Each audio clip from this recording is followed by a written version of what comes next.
Ladies and gentlemen, welcome to the channel. Today I'm going to show you how to get and add on your custom domain to your Shopify store. So let's get into it. As you can see on the left hand side at the bottom, you'll find settings, and from settings you're going to navigate down this menu and look for domains, of course. Now if you already have a domain, you can simply tap on connect existing domain, but at this point I presume that we need to purchase a new domain. So over here, we want to go ahead and type in what we would like to use as our domain. And as you can see here, it says howtoharbor.com, which is always your first option, is not available. But what we can do is choose from one of these down here.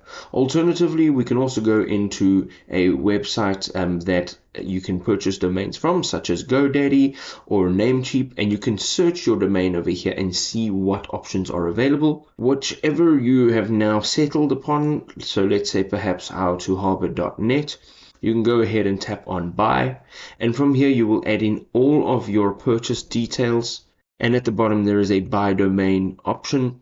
You're going to tap on that and you will purchase this domain, and it'll be automatically connected to your store and it'll be charged to your Shopify account. Now if this video was helpful, you can go ahead and hit us with a big old thumbs up, and we'll see you next time. Peace out.